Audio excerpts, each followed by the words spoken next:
Hello, everyone. Welcome to episode 45 of the Photoshop Show. Okay, if I could get down on my hands and knees and start doing like this thing, I would be doing it right now. Because tonight we are bringing you my hero. That's just, you may call me a geek for this, but this guy is my hero, and that is Peter Krogh. Peter Krogh is a photographer. He's an instructor, but why he's my hero is because he's the author of a book called The DAM Book. DAM stands for Digital Asset Management, and he is the groundbreaking guy in the field of how to organize and manage your photos, particularly in Lightroom, but not just in Lightroom, kind of across the board in the world of digital photography. So we're so excited to have Peter here with us tonight. Peter, can you say hi to everybody? I sure can. Very happy to be here. Well, we're thrilled to have you. I always tell everyone that I mess up their bios, so Peter, if you could just tell us a little bit about yourself, that would be great. Okay, thanks, Jan. So I'm a photographer, and that's what I've done for about 30 years. And about 10 years ago, a little under 10 years ago, I wrote a book on how to build and manage digital photo collections. And that has added to my career as a photographer to now become a teacher and writer and lecturer. The work that I do in photography is mostly corporate communications and advertising, mostly people on location, and I've also recently published a couple of new books, brand new multimedia books that are aimed at a very broad audience. And they tell you how to manage your photos, how to organize them, and make sure you keep them and really get the best out of them. And we'll be talking about that today. Well, that's terrific, and we're so looking forward to it. Absolutely. And we have an amazing group of panelists down here who are all ready to just bombard you with questions. Among them is Erika Thornes. Say hi, Erika. Hi, guys. I am so excited. I've been looking forward to this show, so I can't wait to hear more and learn more.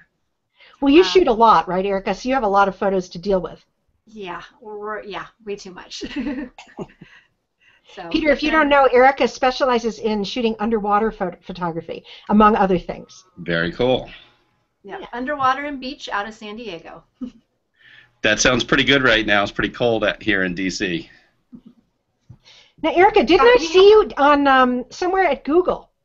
Yes, I was just at the Google Plus had a wonderful show called, I think it was Intimate Moments, and they were using it to advertise some of the new photography and video effects and different things that they're using for Google Plus for image storage and production of images, and they had a bunch of us come up with our favorite Intimate Moments photos, and I had 3 images in the show, and they're just being delivered. So the first one's up on the wall, and I've got 2 more coming tomorrow. So I'm stoked. And wasn't yours the headline photo? Yeah, I was being modest, but yes, mine was the headline photo on the cover, and the image made it into the New York Times and the Wall Street Journal. So that was pretty impressive. That is amazing. I am so excited, and you really deserve it. I mean, we're a total fan of your photograph. That's really cool. I'm getting red cheeks here, but yeah, it was a huge highlight in my photography career so far. Well, I'm sure it's not going to be the highlight for long. I think you're going places. And we also have someone who's going places, sort of on the other side of you, and that's Sean Duggan. Hi, Sean. Hey, Jan. Hey, everybody. Nice. You've already gone places, I should say. I apologize. You are a major... Always trying to go places. Yes, you are. Tell us what you're doing these days, Sean. Well, I'm having a little bit of a welcome breather coming up. I just finished recording a class for lynda.com last week down at their headquarters in Southern California. So I can't say too much about that at this point other than it's a Photoshop class, but I'm really excited about it, and I'll be letting you know more about that in the near future. So I'm having a break from that. That's so great. Was it fun?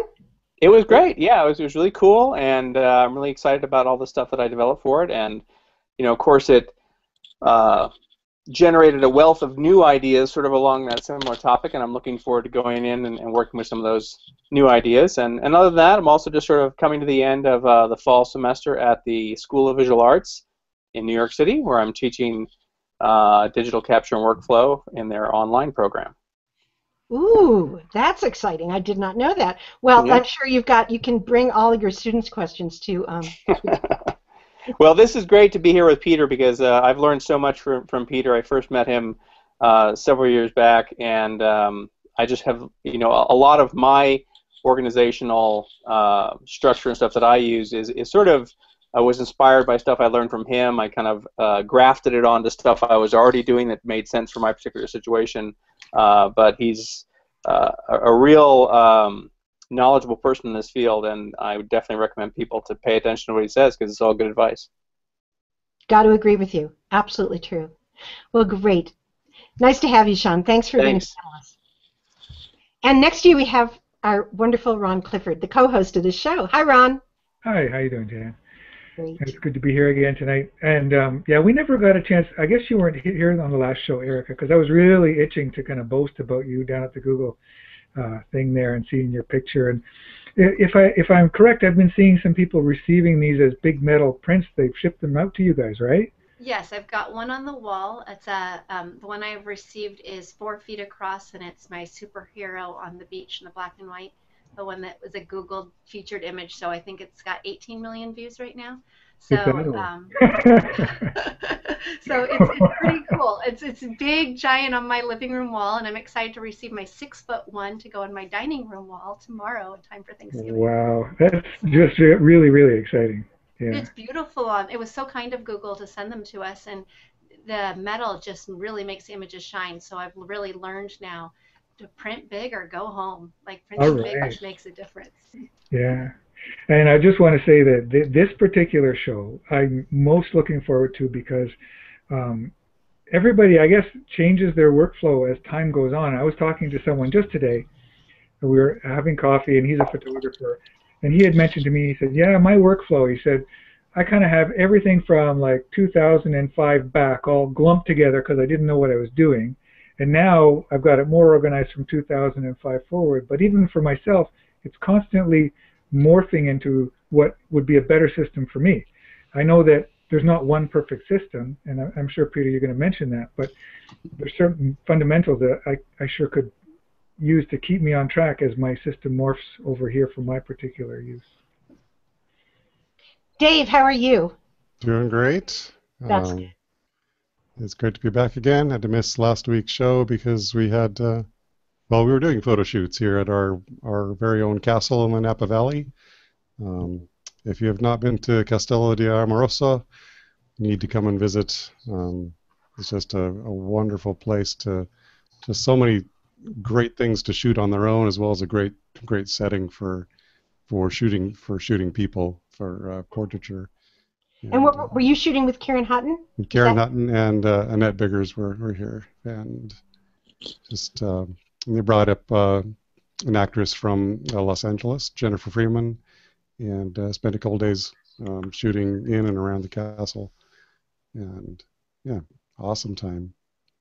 Wow, everybody's doing such exciting things. Isn't it great? And, so much of that is because of Google Plus and just meeting each other here. Peter, I'm so glad that you're now going to become a big Google Pluser when you hear these stories, aren't you? I mean, it's just incredible. This community is really tight, and helps each other. It's neat.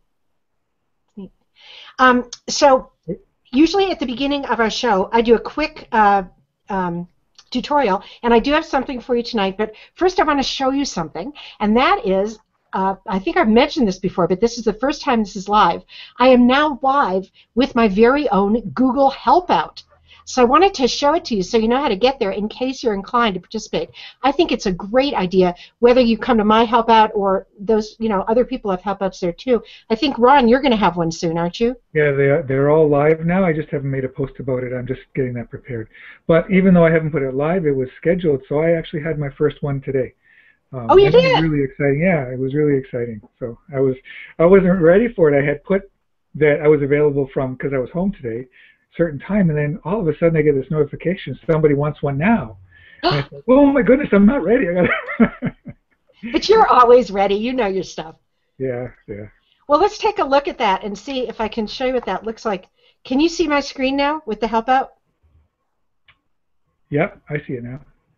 So in case those of you who aren't aware about what helpouts are, they're similar to Hangouts, but they let people, not everybody, but people who can kind of weasel their way in there, can give a kind of like tutoring to other people through a Hangout-like session. Would you say that's a good way to describe it, Ron? Yeah, that's an excellent way to describe it, Jen. It's a Hangout. There's a couple more features. There's, you know, a kind of a business layer over it, but it is basically what we're doing now, one-on-one. And I think it's a great platform for teaching. Well, you know, I've been doing that for over 2 years now here. So. Yes, you have. So I'm going to see if I can find yours in a minute. But first, so I'll plug mine, which I named the Adobe Lightroom and Photoshop Hotline. And the idea here is that you can just click on this, and then if it says up here that I'm available, then you can just come and, you know, start talking to me and ask me your questions. And sometimes I'm available just on the spot. Other times, if it says I'm not available, you can come down and look at the schedule, and it'll say some available times. And I think, Ron, you're doing something similar. So let me see. How could I find yours? Would yours be under Photoshop? You'd probably just be able to type my name and find it. Let's see. We're going to type Ron Clifford. Oh, there he is. Yeah. Ron Clifford. Help, my photography is stuck and it can't get up. That's wonderful. I figured, you know, go catchy, right? That's so funny. And yours is free. Holy cow! I'm gonna only the first one's free, and only for the first 5 people. Aha! So maybe I should take your hint and make some free ones to start with. That Well, sounds... there's two in my mind. There's 2 things about that. One is I would like to get a few ratings for people before they decide, you know, and free is not a bad way to do that. As well as it gives me a chance to work out some kinks before I officially charge for it. But there are 2 others there that I am charging for completely. So. Ah, okay. Well, you guys, you know, everybody, our friends out in Google Plus land, we would really appreciate it if you would help us to get started with this. It's either free or just, you know, minimal charge, and other people are doing it for a lot of money. So you can get a great deal, either learning about photography from Ron, or I can help you with anything you want to know about Photoshop and Lightroom. And if I don't know the answer, you know, I will get back to you with the answer. So please help us with the helpouts. I think it's a great thing. So that's one thing I wanted to show you. And then... Screen share. You're still screen sharing. So. I know. Oh, okay. So now I'm screen Now I'm screen sharing Lightroom because I was teaching a live Lightroom class this week, and that's always a good way to find out what things are screwing people up. And I found out, and this totally makes sense, somebody asked me this question. They said, well, I would like to change the order of the photos as they appear in the grid in my library.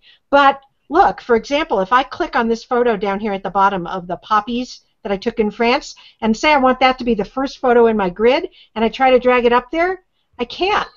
It won't go. And I get this message.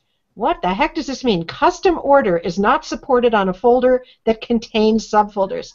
Oh my goodness. So this is the problem, and I want to show you what it means and then show you a way what I would do if I were in that situation. So if you take a look over in the folders panel, I hope you can read it. You never know if the type is too tiny or not. But you may see that I've now selected a folder called 2012 France. And inside of that folder, I've got a bunch of subfolders, like some photos I took in a place called Roussillon, and another subfolder of those taken in Gigondas and those taken in Nice. So what happens is when I've clicked on a folder that contains subfolders, like my 2012 France folder, then I get in that situation where I can't just grab a photo in the grid and move it around, which sometimes, you know, I like to do that like if I'm going to create a project like a book or a calendar, and I just want to test out some sequencing. So what can you do in that situation? Well, one thing you can do is you could always right-click on a photo and find out which subfolder it's in, and then just sort of click on that subfolder, and then you can move photos around as you wish by just clicking right on the thumbnails and dragging. But if you wanted to be sequencing in the parent folder, the one where you can't move individual photos, this is what I would do. And Peter, if you've got another idea, I would love to know it, because I'm just making this up. But Okay. it seems what I would do in this case is I would select everything, Command A or Control A on the PC, and then I would go and make a collection by clicking the plus symbol on the collections panel. Yeah? That's what we're going to talk about today, a lot. Right. Oh, good. All right, well, so here's my 2012 grants collection, and it's going to have in it all of the same photos that are in that folder. Now, of course, the collection doesn't move any photos around. It's just like a virtual grouping that points to the photos where they actually live. They're still in their folders on the hard drive where I always keep them. But now that I'm working with a collection of those photos, I then can take any single photo and drag it around and sequence it where I want it. Cool? Very cool. Yeah. Awesome. That works. And then I get rid of my collections, because I don't know about you, but I tend to have way too many. So I just select it when I'm done with it and click the minus symbol and goodbye. Yeah. So that was my little tip of the day. And every time I teach, I find more things like that, because, you know, it's a complicated program, I think. Yep. There are lots of little details. Yep. So I am now done, and I would love to turn over the floor to Peter Krogh, who is just wow us with something great. Okay. So, well, let's talk about that very thing you've been talking about, which is how do you organize your stuff. I'm going to turn on screen share here and switch over into Lightroom. And you guys hearing me okay? Yes, we are. Okay, beautiful. All right. So let's talk a little bit about organizing, and I'm going to start with a little quandary here. Like, what do you do with the big mess, and which of the tools do you use to organize with? You can see here I've got a catalog that has 75,000 pictures in it, so a fair number of pictures, and that could be a pretty big mess. And Lightroom offers you a bunch of different tools, right? So we have keywords, and then there's folders, and of course you could definitely organize with folders, and then there's collections. And you know, which of these things should you use and why? That, I think, is one of the biggest questions people have. And so what I've done is laid out some principles that show why I think you should use each of these tools for a particular task. And that's what we're going to talk about today. I want to start with a little diagram that's going to help you understand this. And sorry to move out of Lightroom, but I think this really helps to understand it. So I'm going to go through this. It'll take just it'll take a minute or two. And I want to start by dividing organization up into 3 layers. And we have 3 different parts: the storage of the files, the tagging of the files to put tags on them that describe the pictures, and then the projects that we make. I feel like I'm talking into an empty microphone. You guys are all still there, right? Absolutely. Yes. Okay, good. All right. So let's talk about storage for a minute. There's the storage. The different parts of storage are these several different things. That, you know, the devices, is it the hard drive that you keep it on, and then the folders that you use on the drive, and the names you have, and how you back it up, and what format you store it in. And those things, I think, ought to all be really standardized, and they shouldn't be used so much to tell you about the pictures as to put the pictures away and preserve them. I say stack it up and back it up. You know, can we put the pictures into a structure where we just have this same kind of regularized structure so that we know that where to put them when we download, and we can back them up and preserve them and restore from backup in the event of a problem. So we really don't want to try and do too much with storage. In terms of organization, it's really just stack it up and back it up. And then on top of that, we have these tags that Lightroom allow us to use. Some of them are like the date tag that your camera puts on the pictures. Everybody's got their clock right in their camera, correct? One of those important things to do is make sure you have your camera's clock right. I didn't one session, and I have a bunch of photos from 2000. Yeah, Lightroom does allow you to fix it, but it's kind of a mess. Yeah. And then I think for most photographers, location is a really important tag. And most people tend to think about their pictures according to the location that they shot it in. It's I think our brains are really wired that way. That location is really important. And then event.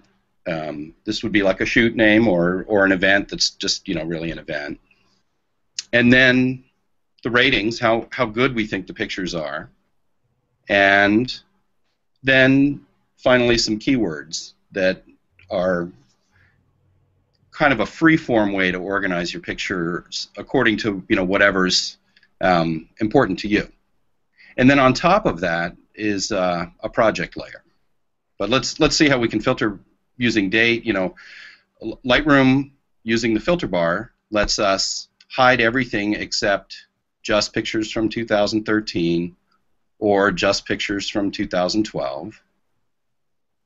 Or we could filter by location and say, show me only pictures from California, or let me see everything, or let me see only pictures from Florida. And these filter tools are really powerful in Lightroom. We'll talk about where to find those. An event, that's usually a keyword, and that lets us also get down to just a set of pictures. And you notice that everything in the storage layer is essentially just staying there. What we're doing is we're hiding the ones we don't want to see and showing the ones we do want to see. And rating lets you filter down by just how good you think the picture is. And of course you can combine these, so you can say, we have keywords too, and then you can use ratings in combination, like the best pictures from an event. So let's see how that works in terms of collections for like a commercial job. And so let's say I have a portrait shoot, and I'm going to filter by the keyword for the portrait shoot. That's going to take me down to just those pictures. And then I'm going to put those all into a collection. And I'm going to suggest that really collections are the central organizing tool for your library. And this is really how Lightroom has been designed, and I'm pretty sure that moving on into the future, it's going to be even more centralized around collections.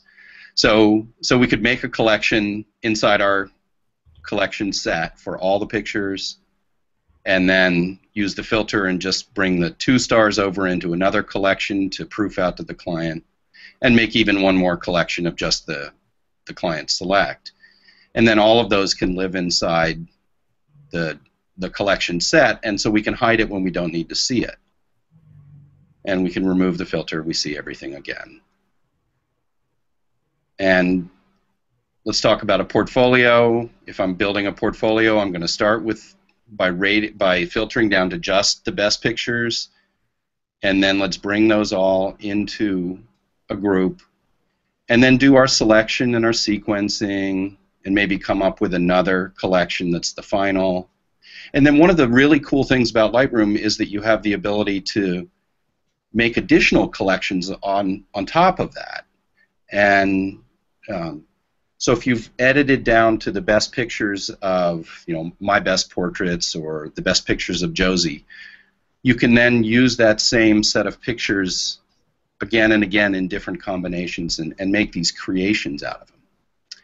And so that's the 3 layers of organization, and let me show you where we find those in Lightroom. So that's interesting that you say the collections in your mind is the basic, the basic place to organize everything. I hadn't really thought of it that way, but I guess I do it now that you say that. Well, so collections I really think are the top level. I really do think of it not as, so the base I think is just like the folders where you put your pictures.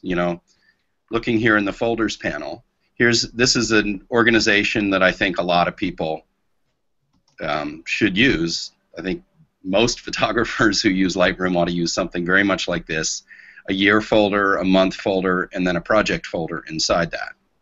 And you can find those by clicking on any of those folders. But really, this is just about a good orderly way to store your pictures. And let's go look at that in the Finder. And photo library. This, by the way, these are all stunt doubles here. This is the stunt double of my real library. But it looks, it's just a really simple structure. When I do a new shoot, I can just take that new shoot and drop it in the month folder. And then when I need to make a backup of this, I just back up the entire photos folder onto another drive. I have a question for you, Peter, because I get this a lot in discussing with people, and I have a feeling where this will go, but I don't think in years and dates and stuff like that. So under this folder structure, to my mind, it might be more difficult to locate things because I think by location, for example. Yeah. So I agree with you. Yeah. So let's be let me make sure to emphasize that the folder structure is not the place you should be looking for your stuff. And one of the reasons that you can tell that Lightroom expects you to look for your stuff here is because there's only one of these organizing modules that's visible in each of the different modules, or one of these organizing tools, and that's the collections. You can see that in Library, Develop, Map, Book, Slideshow, Print, and Web. Good but point. You can't see. That's an aha. Good point. Yeah. So they did that on purpose. So the thing I like to say is that you could drive your car in reverse from here in Washington, D.C. to California, but there's a whole lot of design decisions that were made when they put your car together that expected you'd be driving it mostly in forward gears. And so if you can look and see the things that they've designed it to do, then you say, oh, that's what that's there for. And I really do, I'm as convinced as I can possibly be from a whole different series of reasons that collections is where they expect you to do this organization. Now, let me show you something. How many of you guys use the filter bar? Yay. Yay, filter bar. So let's take a look at the metadata filter here. So now we start going into the tagging layer, right? So the tags are most obviously over here in the keywords, but you have this wonderful set of tags that you can have in the filter bar as well. And let's actually get it so we're seeing this whole 75,000 image collection.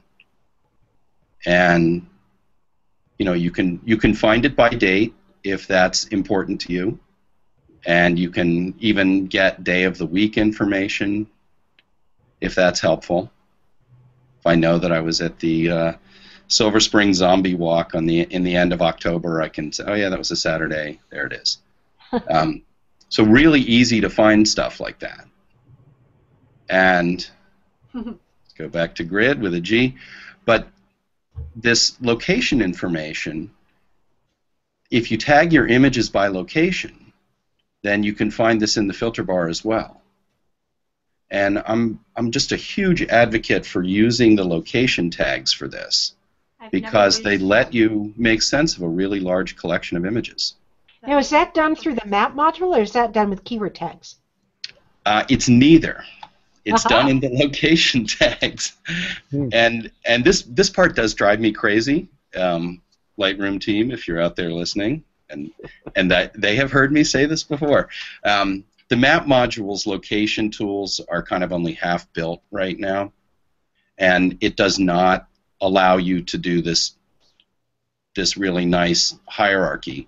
But this is just a set of metadata tags, and let's go into the metadata panel, and let's set this to location. These location tags have actually been in existence since, like the year 2000 or maybe the year 1990, late 90s. And these have been in Photoshop's file info that entire time. No, And I have something to admit and something to ask about. And my problem is I rush as I'm importing my photos because I want to see them and I want to get them, that I don't spend the time that I need is there any way to make Lightroom slow you down and ask you, do you have any keywords? Do you have anything before you hit the import button? Because once I hit that import button, I go, no! And I realize that I haven't done all the steps I'm supposed to do before I've imported them. Well, I know you can go back and do it, but I don't. Yeah, so there's a couple of there's two kinds of sets of problems. There's how do you set up a system to go into the future and develop good habits and do things in a way that is a good favor for yourself. Mm-hmm. And then the other thing is how do you sort out from the mess that you've made in the past. Mm-hmm. And those are two different problems. So one of the ways you can sort out from the mess you've made in the past is that Lightroom's location tags will show you when an image has no location information on it. And let's get rid of one of these columns so we have a little more room. So you see this has no location information in there. And you can select on that and see the pictures. And there's some that I've just forgotten to tag here. Like these are some pictures that were shot at my house.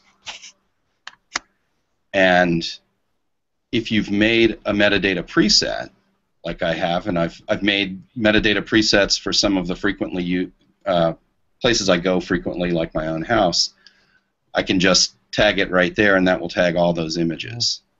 Oh, this is terrific. I never thought of it. That's great. That's a great thing. Now, but if you shot with your iPhone, for example, will that location information be there because the phone is GPS enabled? Yeah, so these are all iPhone pictures, and it actually does some pretty cool stuff. You can look in here and you can say which one of these have GPS data, and it turns out all of those do. And if we go into the map module, then if it doesn't crash Lightroom, we can actually see the pictures on the map, which is pretty cool. And it will do a pretty good guess at what those location tags are, and it'll put them in there. But you can't necessarily. There's some bugs with this where it's just not fully implemented yet. But for your iPhone pictures, make sure that you have reverse geocoding enabled in is that catalog settings or preferences? I think it's by catalog. Yeah, reverse geocoding. So what this does is this lets Lightroom guess at the place name and actually put that place name here in the location fields. So for your iPhone pictures, that's actually pretty easy. It's the other 73,000 photographs that are a little harder. Well, that's worth it of itself because my Canon 6D does have GPS on it, and I often don't turn that on because if I forget to turn it off, it'll drain the battery. But yeah, I think that the GPS thing is one of those things that's almost there, and one of the problems with GPS in cameras is that it's not very precise. And what about the phones are much better.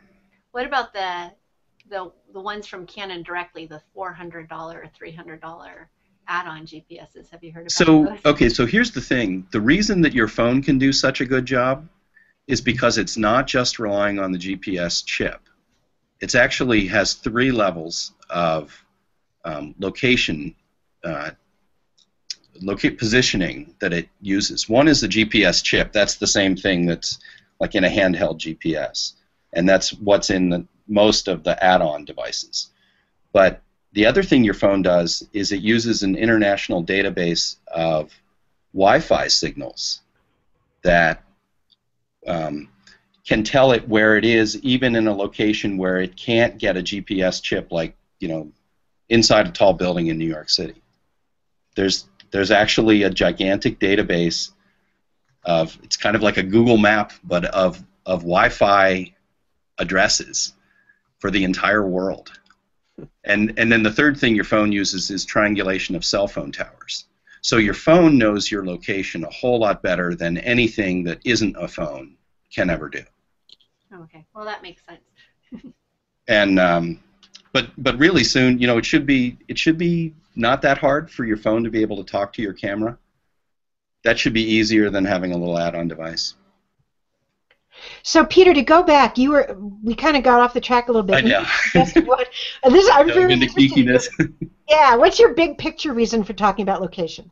So that's the way I frequently look for pictures by location, and I will dive down through here and I say, oh, I'm looking for something that I shot at my house, so I can go down into United States, into Maryland, into Kensington, and into 3301 Oberon Street, and I've got all the pictures from my house tagged with that location tag, including this giant time-lapse sequence. But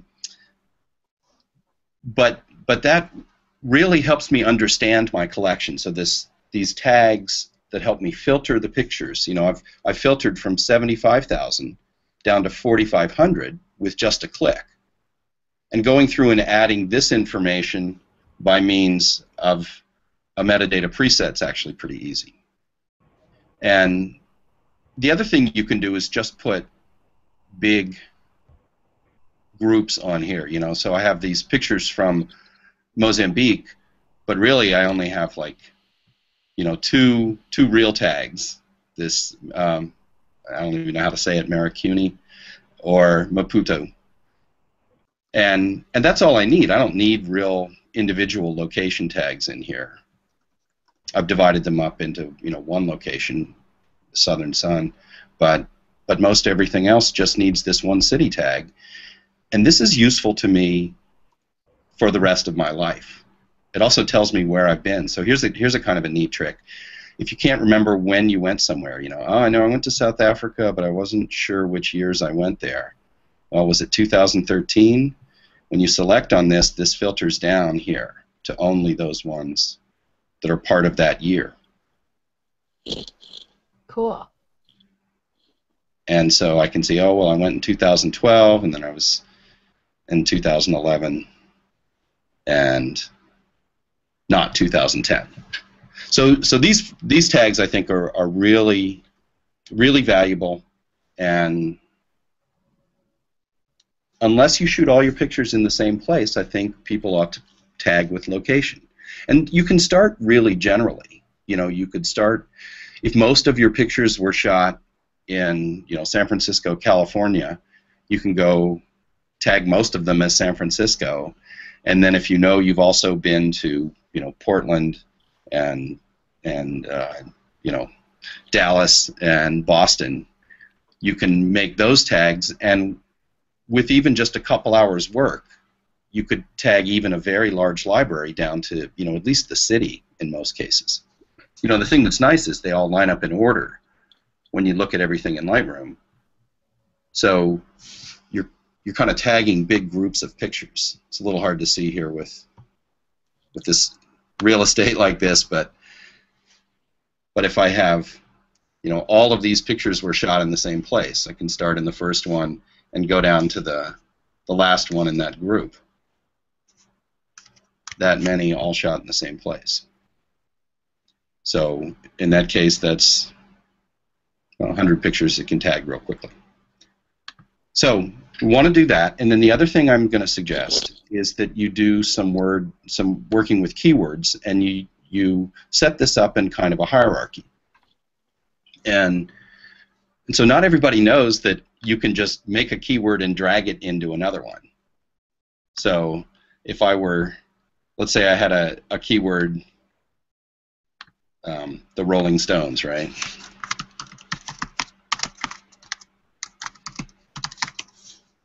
And, well, now it's just sitting out there, but really that belongs in concerts.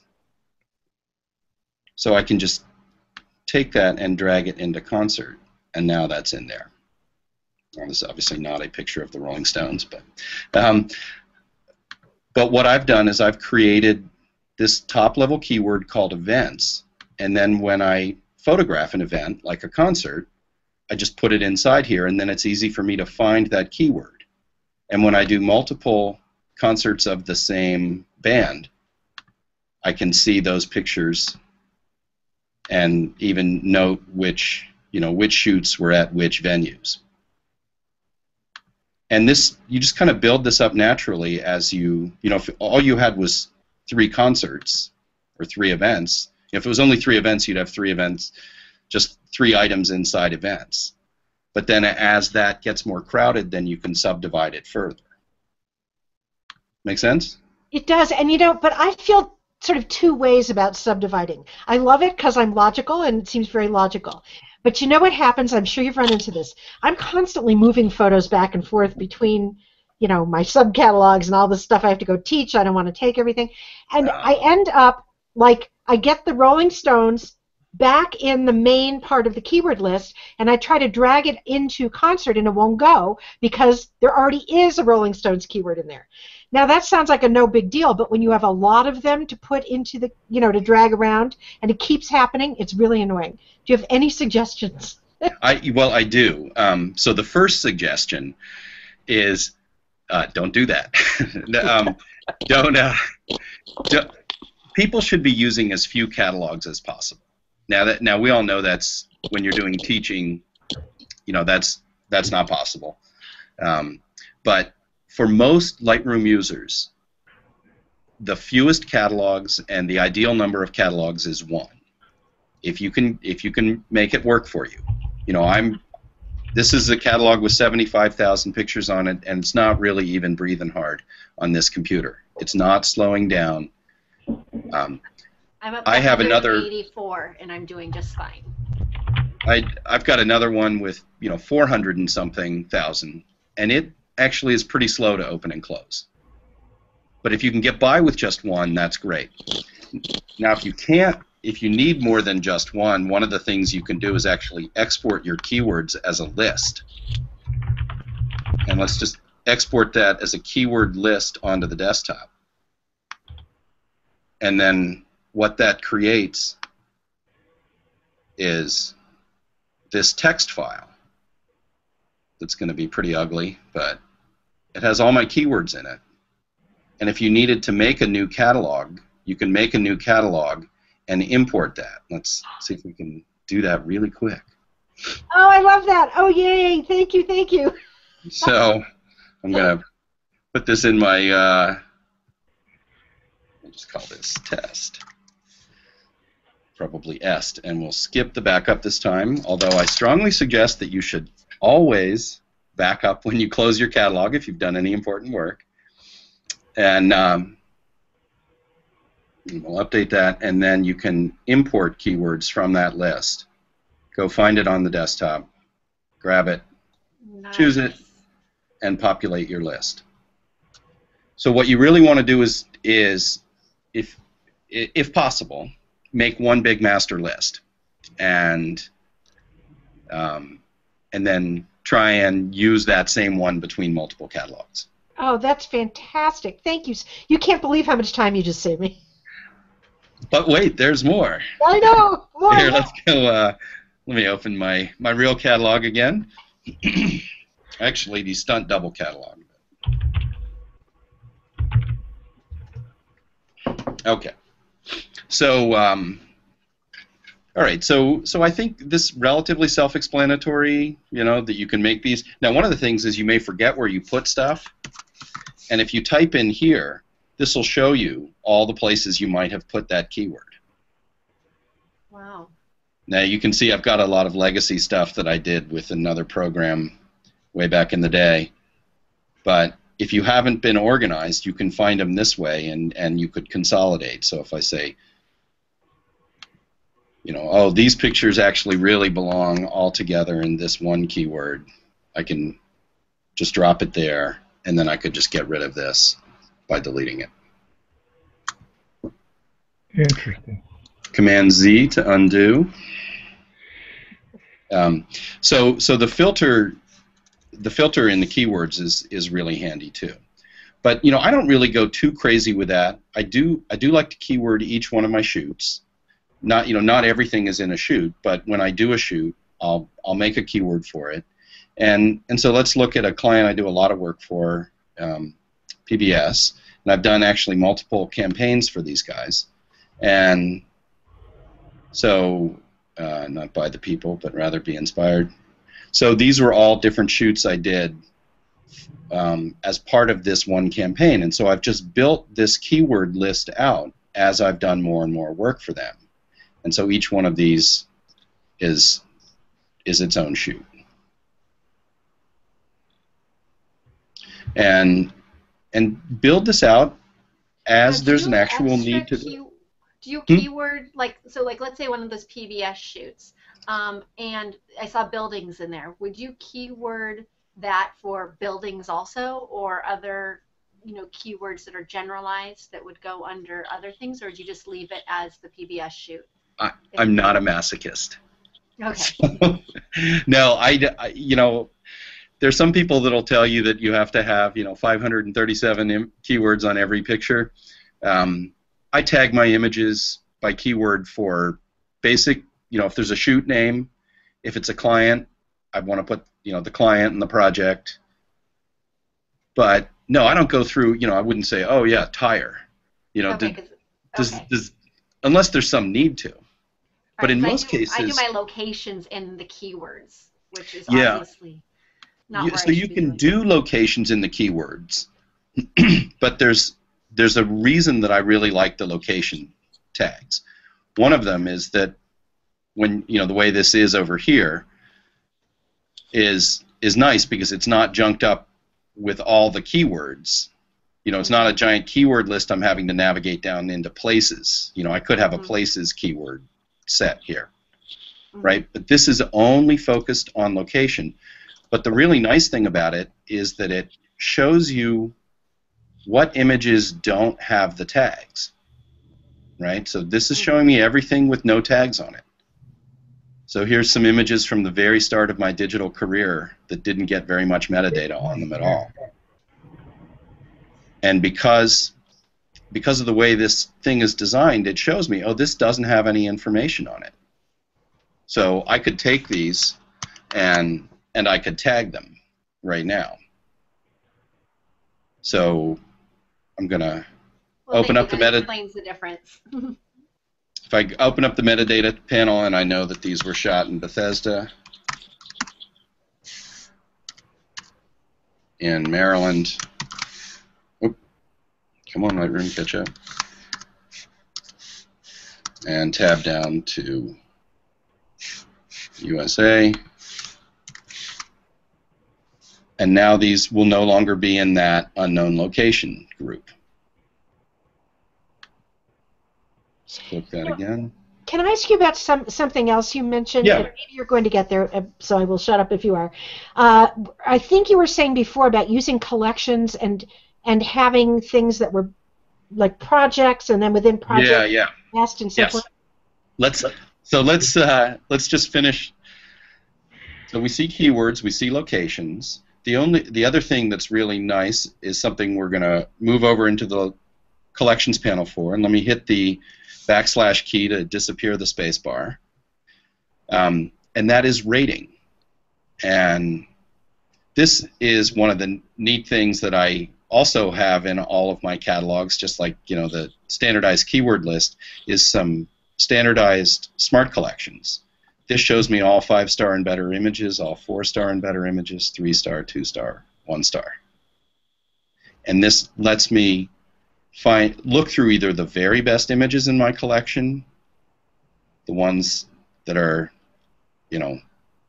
a level down or 2 levels down, and this lets me find stuff really easily. So this is another filtration thing. If you use the rating stars in a methodical way, then it lets you find your pictures pretty easily. But the real pinnacle of the work that you do is the work, what I call the creative collections. And so let's take a look at assignments. So inside this collection set, I've created one for jobs that are in progress, and in that we have PBS, and we can see that inside that is this campaign. I work on a bigger monitor usually, so we normally have a little more real estate. But so when I do a shoot, it might end up, so here's everything. When it comes in, I'll make this, when the shoot comes in, I make this collection right away. I just drop everything in there. Because remember, this is the source that is visible in each of the different modules. So if I need to click over into develop, what I really want to be using as a source is something that's in my collections panel. So if I'm saying, okay, well, these are the ones I want to proof, or these are the client selects, and I want to make sure that I've done these properly, then having these called out in collections is really valuable. And the way you make these is really easily. So in this case, let's say I've got all my proofs in there and I've rated them, and I'm going to say I'm only going to show the 2-star and better images to the client. So I'm going to filter on 2-star and better, and that's going to take me down to just the 320 of the 400 pictures. And then I just make a new collection and call it proofs, and then I can select all of these and drop them in. And then that's what I'm going to send out to the client as in proofing form. And so I hone my selections down here. Now this is fairly straightforward. This is just, okay, here's everything from the shoot, here's the proofs, and here's the selects. But it gets interesting when you start when you either have a really complicated shoot or you have other kinds of portfolios you want to put together. So let me show you a less tidy kind of place for that. So this is a common thing. People need to make a portfolio, right? Mm-hmm. And so when I did that, I started by bringing everything together that I thought might be part of this portfolio. And then I started subdividing and experimenting with different orders and sequencing of the images. And then ultimately, in the end, I came up with a particular sequencing and a particular set of images that I really liked.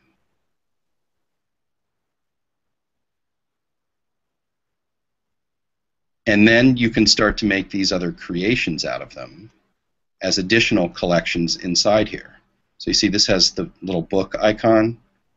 If I need to make a slideshow, let's go to G for grid, select all, and now when I'm in slideshow, I have the ability to create a custom slideshow.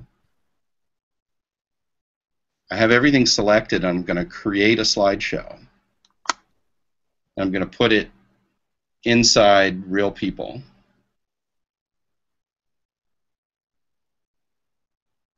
And that's going to have all those images, and they're going to have the same sequencing that they had when I brought them in.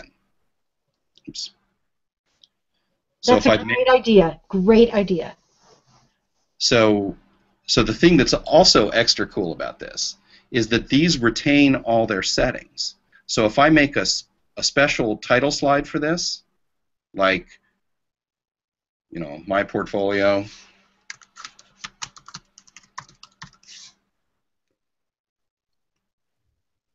this slideshow keeps that, even if I were to make another slideshow. So let me just play the slideshow from the beginning. It starts, we weren't at the beginning. Start at the beginning. If I start at the beginning and play the slideshow, it gets that title slide. Okay? But if you make a different slideshow, and let's just make a brand new one here, and call it People Portfolio, inside Real People as well, create. Now you can have a different group of settings on this, which could be a different sequencing, or it could be a different identity plate intro slide. So let's edit that intro slide and say People Portfolio.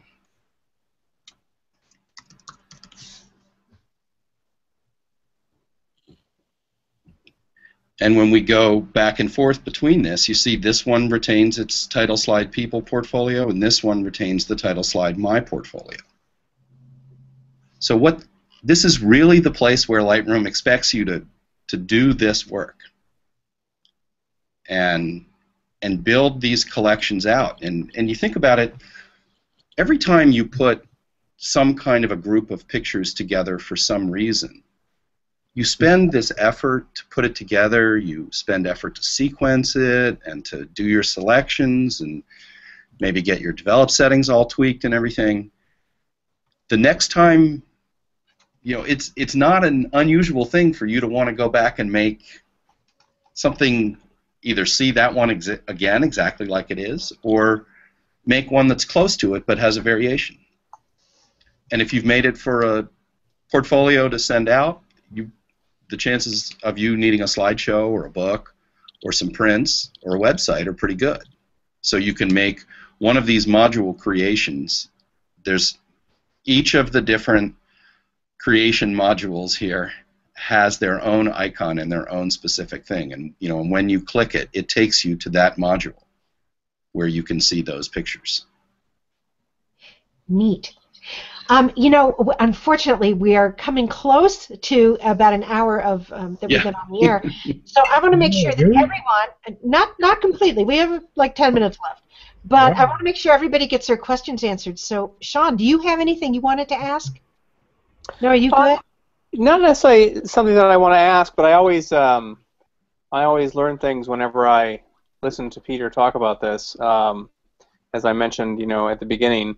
But I think that the one thing to point out to people, because a lot of people have a hard time letting go of that folder structure. And the folder structure is important, of course, but it's almost just sort of a necessary thing we have to, you know, somewhat, you know, logically, hopefully, and with organization, store our pictures on the hard drive somewhere, or hard drives. It's not necessarily ideally suited to doing the sorts of organization that that Peter's been showing us, and that's where, you know, collections really shine. So, you know, it's important to have the folders organized, but I think that you have to sort of realize that there are better, more sophisticated ways of really navigating through your collection and getting the most out of it, as we've seen. Yeah, I think there's something else that's really important to point out about that point, and you're right, Sean. That's like one of the hardest things for people to give up conceptually. Mm-hmm. But a picture is only going to be in one folder. But your best pictures are going to need to be in lots of different places. You know, you can see how many different collections this image is in. I just clicked on the little collection icon right here. And this shows me all the different collections I've put it in. And if I duplicated this thing into 15 different folders and had 15 different real versions of the picture, I'd have a giant mess on my hands is what I'd have. Yeah. But I wouldn't. So folders really fall down as an organizational tool for the best pictures in your collection, which are really the ones you should be worried about. Yeah, it's a necessary structure just to make sure that there's some sort of, you know, root level organization on the hard disk itself, but it's not necessarily, or it's not at all, the best way to be interacting with the data that is your image collection in a real sort of dynamic and fluid way. Yeah, and there's, you know, the other thing we didn't really talk about backup here, but the best way to preserve your pictures and make sure you don't lose them is to put them away, leave them in the same place, leave them with the same name, and then just make a duplicate, you know, onto another drive, and ideally onto one more drive that can be carried off-site. And if you're moving them around from folder to folder or changing names, then you introduce this real possibility of some kind of error in the backup process and ending up losing your pictures. And so it really, I just can't advocate strongly enough for putting your stuff away and then using these tools on top of it to help make use of the pictures. And these are just incredibly flexible. Yeah, that leads me to kind of a question, Peter, for myself, because I have a bit of a strategy. I've actually stopped using the make a second copy too during import, because I have a synchronization mirrored backup. Yes. It takes my catalog with it. And so for anyone that's not quite sure what that means, is I have 2 drives separate from my main drive that my backups go to, and one drive automatically makes an identical copy of everything I'm doing. So even during import, it's busy in the background moving those files onto the mirrored drive. Yeah, and there's an important thing also that that import, the copy that's made on import, isn't necessarily named the same thing and isn't in the same folder structure. Yeah. And yeah, so what you have there, ideally you just duplicate your photo library drive onto another drive, and ideally you have that happen automatically, because any drive can fail at any point, and you really want to, as much as possible, just have it duplicated onto another one that's sitting in another enclosure somewhere. Yeah, that was one of the reasons I started doing that, was because I couldn't control the naming of my backups, and I thought if I ever have to rebuild this, it's going to be impossible. So I just started doing the mirrored backup with a synchronizing program. Right, and while we're talking about backups, up in your catalog settings, in the General tab, I think everybody ought to have this set to ask you about backups every time Lightroom exits. Yeah. And then every time you've done anything new, like import new files, you should be backing your catalog up. It's only backing the information, the metadata, and the develop settings. It's not backing the files up, but that becomes really important to make sure that you preserve all this useful organization work in the long term. I have a question. You triggered a thought in my mind, which is about file renaming. I've read what George Jardine has to say, and Victoria Brampton, and John Beardsworth, and everybody there is advocating coming up with a file naming system and being strict about it and doing it. I have found that when I teach beginners especially, they are so discombobulated about the whole thing that if they start changing the name of photos right out of the camera, it's just a downhill spiral, from there. They get all mixed up. So I just say, you know what, don't rename your files. Just leave them. I know the names are very useful, but just leave them for now. How do you come down on that? So I believe in giving the file its permanent name at the earliest possible moment.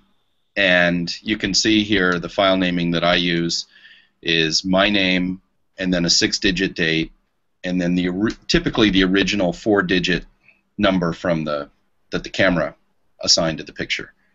And so this one is 2011 February 13th.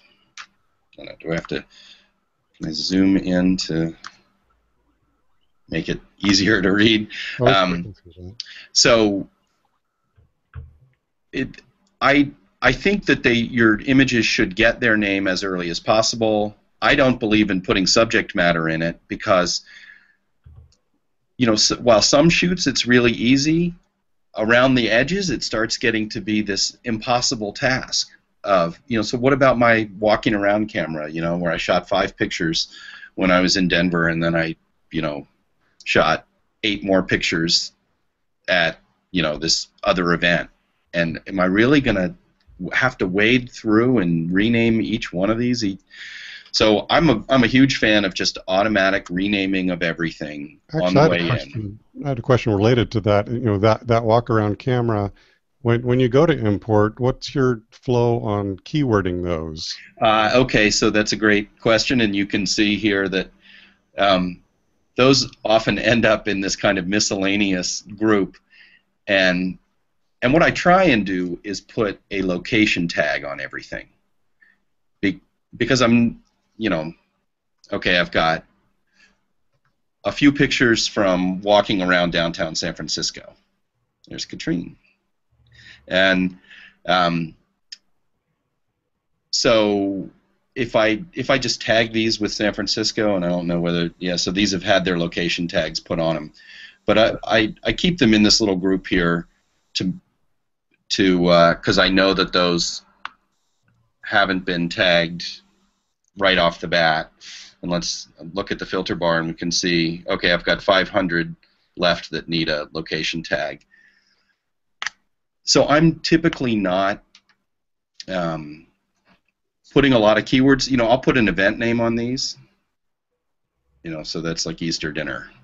If that would be an event name that I'd want to put on that. You know, you can trace your keywords back to where you can, you know, see what keywords you've assigned by tracing the checks. Let's take a look at how that works. If I have an event here, and I'll show Maddie there. Let's create a keyword there, Easter, and inside. So we've added that. You can see, let's go back to grid. When I click on this picture, you see, oh, there's a keyword that's in, this has got a keyword that's inside that list. And, oh, it's inside the family list. And then the one with the check mark is the one that it has. But, so I'm, you know, eventually I'll probably tag all of those as Easter, but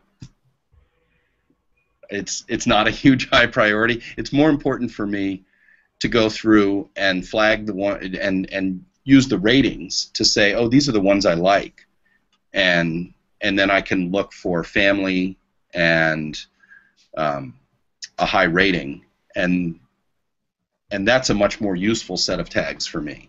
This is a good picture, and it's about family. Yeah. And you can use smart filters or smart collections to. I have one. Sorry, don't mean to. I was just trying to jump in there. I have one question from Gary, and this kind of opens up. It would be awesome, and I'm sure Jan's going to ask you to be available for another show at some point in the future, because we've just touched the surface of some real power behind Lightroom, and we haven't even talked about published services.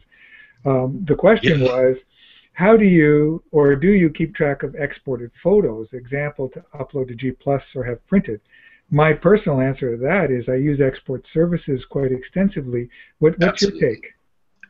So this is all part of my new book. There's 7 hours of video instruction on this, and yeah, absolutely.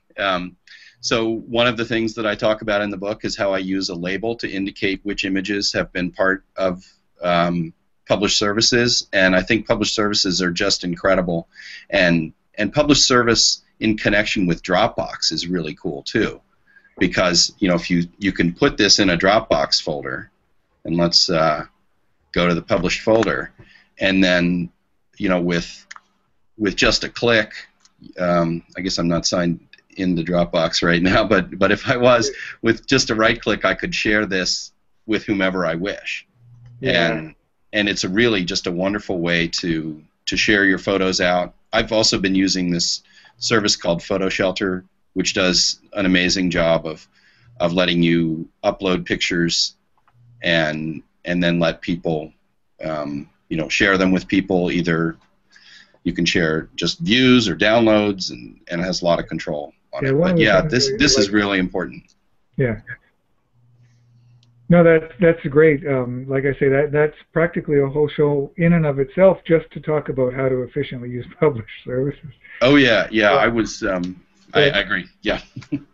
Yeah. So I just, you know, I did a lynda.com course on it, and unfortunately the course didn't get named published services. But if anybody is interested in learning about as much as I know about them, there's a course called something like sharing your photos online in Lightroom, and basically it's about published services. Okay. And there was a ton. You know, every time I do a course, I research these topics to death. There is a ton to know about that. And just one reminder about that is that early on, David Marks was on our show. Maybe, I don't know, 6, 8 months ago, and he went through how to use the Google Plus published service that Jeffrey Friedel lets everybody have for free from his website, so that you can publish directly from Lightroom to Google Plus, and it's so useful. I just love it. Yeah. So yeah, and I also want to say something about Peter's.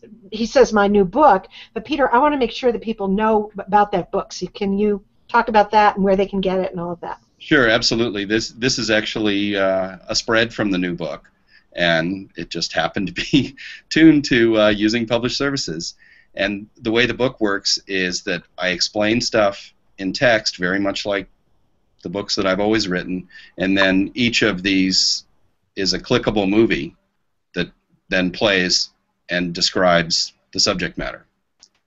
And so it's 7 hours of video curriculum in addition to a 200-page book on really everything that I've been talking about in terms of organizing your pictures in Lightroom. And you can find those at thedamnbook.com, and that's not a curse word, it's digital asset management. I just have to interrupt and say what a great format for a book. Yeah, thanks. I pioneered this, I started doing it under a grant from the U.S. Library of Congress on a site called DP Best Flow. And that's a totally free site that was sponsored by ASMP and the U.S. Library of Congress that has a ton of information. And we combined photos and text and video, and then I later was commissioned by World Press Photo to build one for photographers in the developing world, and we used the same tools to build that, and so there's an entire Lightroom workflow here, but it's based on Lightroom 3, and it has the same kind of format of text and then clickable videos. You know, I actually was one. I don't know if you can see who bought your books, but a few months ago I bought another book that you published that was in the similar format. I may get the name wrong. What is it called? Multiple Catalog Workflow? Multi-Catalog Workflow with Lightroom 5. Unbelievably great book, and I love that format because I do like listening to the movies, but I also love having the written text, depending where where I am. Like today, I was in the doctor's office, and there was no, internet connection, so I just started reading the PDF, and then I could go home and listen to the movies. Great. Yeah, and I really like the idea that you can focus people's attention on what's important, and some people will just get that particular subject and not even need to see the movie. But more importantly, they can come back to the subject after they've seen the movie, and I try and always put the most important stuff to remember about it in text form so that you don't have to watch a 10-minute movie or 3-minute movie to remind yourself what the steps are, so that you can, you see it once, and then once you've seen it, you need that to jog your memory, but you don't necessarily need to watch the whole movie again. Terrific. Now, if people want that book or any other book, again, what is the website that they go to? It is www.thedamnbook.com, and that's DAM. And when you go into the Damn Book, there's the Damn Bookshop, and you can buy my original book, The Damn Book, that's getting a few years old at this point, or these two brand new multimedia books, which I'm really excited about. Particularly the one I released yesterday, Organizing Your Photos with Lightroom 5. I'm really excited to see that book. I love the general principles, like the ones you showed us today, but I think a lot of people, like me, also want specific suggestions. If you are going to use some collections, here are some collections you may want to try out, or here's a way to organize your collections, that sort of thing. Yeah, and that's really the thing I believe in more than anything in this book, and the thing that I was working on was, let me tell you what I think you ought to do, not here's the collections and here's all the different, here's every button and bell and whistle, but rather this is a targeted way of understanding organization and making the most of your pictures, but also preserving the pictures, because that you can't do one without the other. If you don't store your pictures in a way that lets them survive, then it doesn't really matter how well organized they are if you lose all the pictures. So I try and just put that all together in a very guided workflow without a lot of options, but teaching you how to use those tools flexibly in pursuit of whatever your content objectives are. Got it. And so you don't publish your books anymore. You used to publish through O'Reilly, right? Yeah, and O'Reilly was really wonderful in that when it came time that they no longer had a division that specialized in this stuff, they were willing to let me move the book forward into the future on my own, and so I'm hoping that's gonna end up working well. So far it seems to be working pretty well, and I'm really happy to do it because I can spend more time on it, and I can really focus on the content creation of the business. It used to be that book was important, but if in the traditional publishing arrangement, I couldn't have afforded to write another one unless we were in this kind of revenue model where I'm the publisher. And I think that works in a lot of areas of photography and any kind of content creation these days. The more you can kind of be the publisher, the better. I think there's a lot of exciting opportunities for photographers who understand that. Who can. Yeah, it's changing. It's definitely changing, and Yeah. I'm very excited you're doing this. And I'm going to be one of the first ones to purchase the Organizing Your Photos with Lightroom book. I think that's a great addition to the other wonderful books that you have there. So everybody else should Thanks. do that. Thank you. All right, I'm going to pull out a screen share here. Okay. Yeah, this has been wonderful. It's really fun, and I hope that that a lot of people came and watched you live today. But if you have friends who may not have seen this, if you are watching now, I want to remind you that anybody can rewatch this show on YouTube, and you just go to the photo. Well, I'll let Ron tell you how to find it on YouTube, so you can tell your friends to go there to watch the show because it really is invaluable. So, Ron, how can people find it on YouTube? The easiest way to find it on YouTube is go to the Photoshop Show page on Google+. And when you're on there, there will be some choices, profile and things. There's also a little link for YouTube. If you click that, the show will appear right there on our Photoshop Show page on Google+. Otherwise, you can just go to YouTube and type in The Photoshop Show, find us there, and just it'll be the most recent show. Okay. So does anybody have anything else they want to talk about, tell people about, anything? Yeah, what we're just kind of doing a little bit of typing in the background here. You guys who are watching the show don't know that, but what we're going to do is we just want you to do something for us, and you're going to have an opportunity to get one copy of this new book that Peter has coming out, and I can't remember the exact name of it. I have to look back in the chat. What was the exact name of it, Peter? Well, the short name is Organizing Your Photos. Okay, it's Organizing Your Photos, and it has to do with Lightroom 5, but I'm sure it applies to other Lightrooms. And you're going to be able to have a chance to get that by a random draw by going to the Photoshop Show page. Don't forget to follow us, and just make a comment and tell us that you heard the word location. And we're going to take those names, put them into a randomizer, and pick one. And we're going to let you know. Only write location. Don't write anything else. Yeah, you don't have to write anything. One word location on this event. On this event, on the Photoshop Show page. Thank you, you guys. So let's go over that again. Go to the Photoshop Show page, choose this event, write the word location on this event.